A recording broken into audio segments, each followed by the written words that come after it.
Rainy season calls for comforting, warm, and sweet merienda or midnight snack or pwede ding dessert. Kaya naman today, let's recreate champorado. But this time, 3 ways na! Overload pa.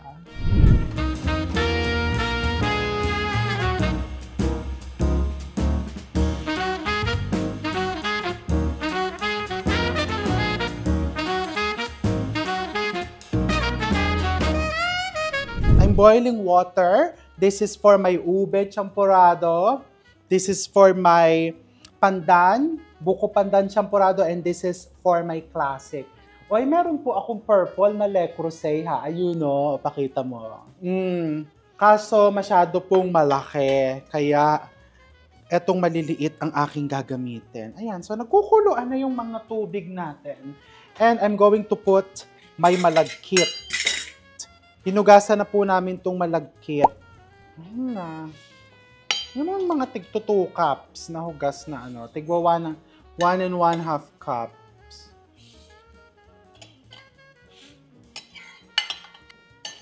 Ayan. So the first step, lutuin mo muna, pakuluan mo yung malagkit mo or isaing mo hanggang medyo lumambot and then tsaka tayo magsisison. And by the way, over here, nagbe-bake ako or nagro-roast ako ng bacon. Yan ang isa sa mga natutunan ko. Ang bacon, pwede mong iluto sa oven, in a convection oven, yung may fan, or kahit nga sa oven toaster, para mas even yung kanyang pag-crisp. So, nagluluto na ako ng bacon dyan. Habang ito, hinihintay natin na maglambutan or masaing ang ating malagkit rice. Ay, teka, yung pandan pala, nakalimutan ko na tuloy. Yung pandan, ilagay mo na tong pandan leaves. And totoo bang kailangan medyo pigain mong ganun para daw yung essential oils nung pandan leaves ay lumabas o tapos ibato mo doon. Ayan, so 10 minutes, malambot na yan. Tapos ilalagay na natin ang ating mga kung ano-ano na mga pampalasa. So, meron ako ditong ube jam, ube flavoring, buko pandan flavoring, cocoa powder. O, ang cocoa powder ko ha. Diyos ko po, alam nyo naman ang problema natin ngayon, di ba? Ang cocoa may shortage, so sobrang mahal. Yung pong 10,000 per sakong cocoa powder 20K, nag-times 2. Buti meron akong ganito, pero alam mo, ang gusto kong gamitin yung binili ko sa Batangas na tableya. Di ba? Ba't hindi natin suportahan ang ating, eto, ang binili ko, tableya. The sweeter side of Batangas. Ito po yung pinuntahan natin sa Batangas City. Di ba? Yan. So, pag medyo malambot-lambot na yung malagkit, tsaka natin ilagay yan. Ayan, so naglalambutan na ang ating mga kabigasan, ang mga malagkit. Dito sa chocolate, lalagyan ko na ng tableya para matunaw-tunaw na yung tableya. Dito naman sa mga ube, medyo careful kayo ha sa paglalagay ng mga artificial flavoring. Kasi although, syempre, nakalagay dyan, they were derived from the real ube or buko pandan, meron pa din mga chemicals yan. So, minsan, nagbabago yung lasa. So, pakonti-konti lang po ang lagay. May ako ng 2 tableya. Yung sugar, maya-maya ako na ilalagay kasi nakalagay dun sa tableya, sweetened na siya. Teka nga, ang bacon, baka nasunog na. Ayan, crispy na yung bacon. So, maghahango ako ng isang pan. And then, magsasalang ako ng isa pa. Okay, so almost done. Lalagyan ko ng konting milk chocolate to. This is Belgian milk chocolate. Optional. Bago ko lagyan ng asukal. Tapos ito naman, lalagyan ko ng ube jam. This is ube jam. Kaya pag naglagay ka ng ube jam, you might need to add more water. O, diba? Katerno ng apron ko. Depende kasi sa kulay na kakalabasan niya after nilagay natin yung ube jam. Baka pwedeng hindi na natin lagyan ng artificial flavoring. Importante lang naman dito, tikman-tikman mo. Tabang.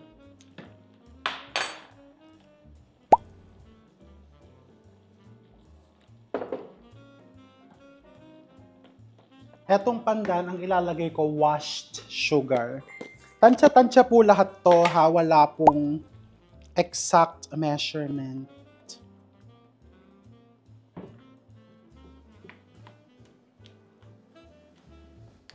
Yung pandan, lagyan na natin itong coloring and flavoring. Just a splash. Maganda yung subtle lang yung ano niya. Hindi naman yung para bang minsan kasi yung mga kulay, yung para ng cartoon character. Konting gata sa ube, konting gata din sa pandan. Kasi buko pandan nga, di ba? Ah, di ba? Ang bobongga. Ito na lang chocolate ang medyo tinitimpla-timpla ko. Ang sarap. Kulang lang sa tamis. Ayan, hinahango ni Ange dito yung ating mga bacon. Washed sugar. Ay, mamuntik mapabuhos. Nakakaloka. Ganyan lang yung gusto nating kulay, ha? Hindi yung masyadong nagsusumigaw na purple, nagsusumigaw na green. Diba? This is just perfect. And then me, when I do my champurrado, naglalagay na ako ng evap mismo doon sa pinaka-mixture. Ako lang naman po yun. Kung ayaw nyong ganun, aba, di sundin mo kung anong gusto mo. Yun naman ang pinaka-importante in life. Okay? The ube looks good and tastes good to me. Eto ding pandan. The buko pandan. Alam mo, hindi siya lasang fake. Parang lasa talaga siyang And this is just the perfect thickness. Habang lalamig po yan, medyo magseset yan. Dagdagan mo na lang ng tubig o gatas. Eto lang chocolate, parang feeling ko, nakukulangan ako. So mapipilitan akong maglagay ng konting cocoa powder. And ang cocoa powder kasi, minsan, matampuhin yan. So what you wanna do is, i-dissolve mo muna siya. I just put around 2 tablespoons. And I'm going to dissolve it first in some water. Kasi minsan, pag binuhos mo yan doon, bigla na lang po yan magbubuo-buo.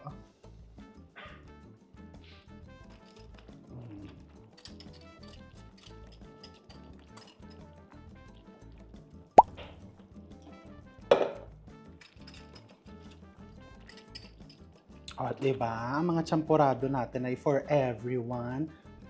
Yung mga chocolate lover, ube lover, buko pandan lover, those without a lover.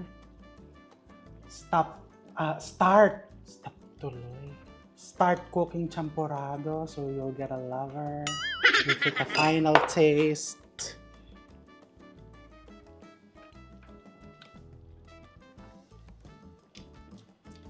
Oh, amazing.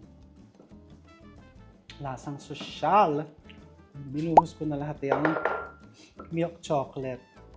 So, ayan, magliligpit-ligpit ako dito and then I'm going to prepare yung mga toppings na pwede nating ibuhos dyan sa ibabaw ng ating mga champurrado. And then, na-forget ko lang. Ayan, maglagay ka lang ng pinch of salt. Diba? Parang pag nagbibiko ka, para lumabas yung mga flavors. Mas ma-enhance. Rock salt po ang nilagay ko. Ha? Pero pwede naman kahit anong asin ang meron ka dyan sa iyong pantry. Ayan. So, I'm ready to assemble. Hanggang dun sa linya. Kaya itong bowl na to yung pinili ko kasi may linya. Para pantay-pantay yung ating mga serving ng champorado overload. 3 ways na overload pa. Ube. Pandan. Buko pandan. And tablea.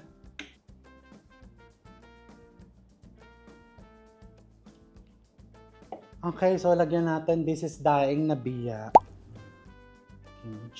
Parang saksak natin ganyan. Kasi overload nga. Lagyan ko ng daing na biya. Lagyan ko ng crispy pusit. This is Chef Arvis crispy pusit and bacon. Ay, ang sarap ng bacon. Pero yan, dapat isasaksak natin gano'n.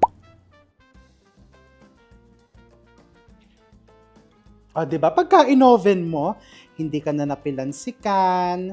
Ang ganda pa ng kinalabasan ng bacon.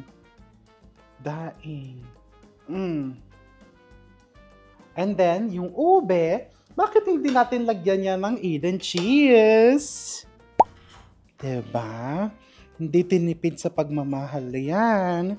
Eden cheese. And then, lagyan din natin ng ube jam sa ibabaw. Kasi, di ba, may iba, ay, baka namang coloring lang ang nilagay dyan. Ay, lasang fake. O, para uunahan mo na sila, day. Meron niyang real ube, o. Ube jam. What are you saying? And hindi pa natatapos yan dyan. Meron ako ditong desiccated coconut that I've toasted.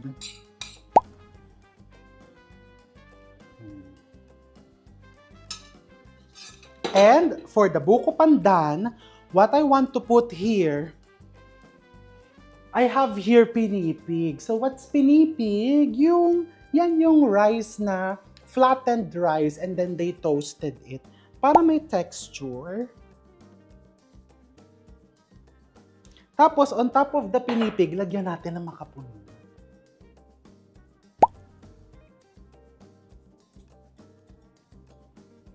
And then, idadust ko din siya ng desiccated coconut.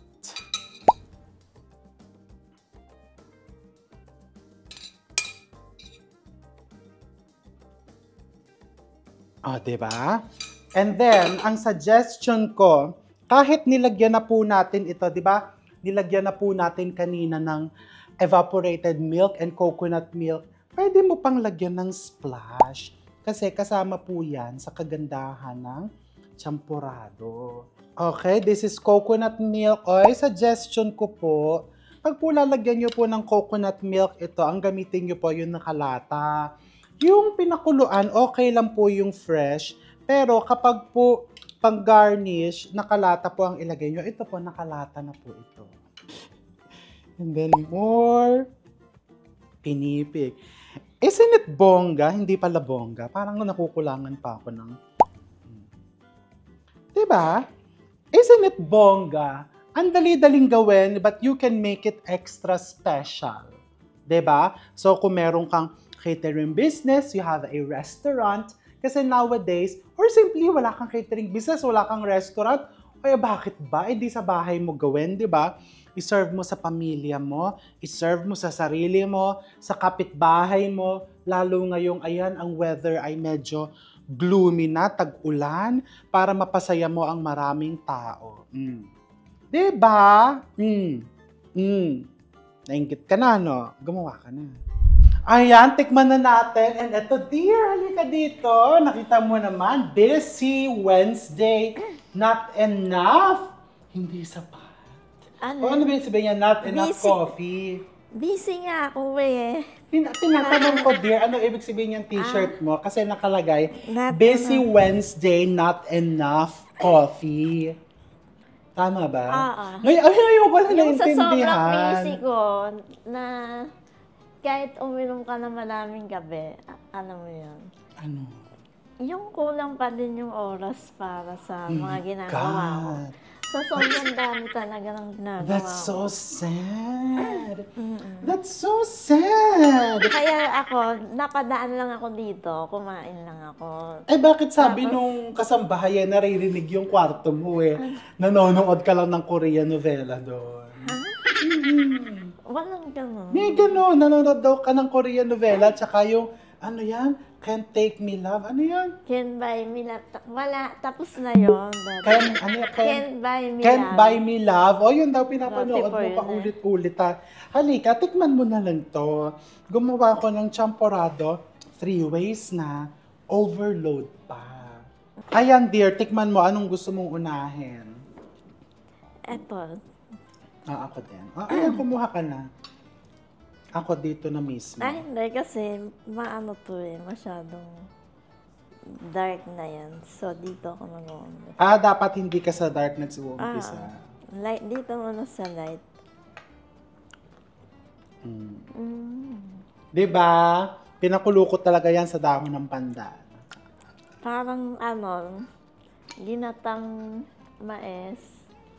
Diba? Nasaan ba? Sarap. Yung ube, tikman mo. Lapit mo. Diyan na din. Ano naman yan, magpipinsan yan.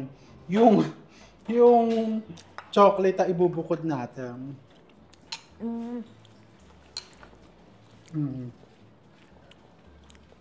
Lasang ube ba? O kapos? Hindi. Pwede mo dagdagan ng flavocol. Kasi hindi ko nilagyan ng flavoring coloring yan. Natural lang talagang dyan. Yung queso yung nalalasahan ko. Parang nagkaroon ng alat. Parang na-balance. Gusto mo dito kita ikuha. O yung chocolate naman. Gusto mo bacon? Tikman mo.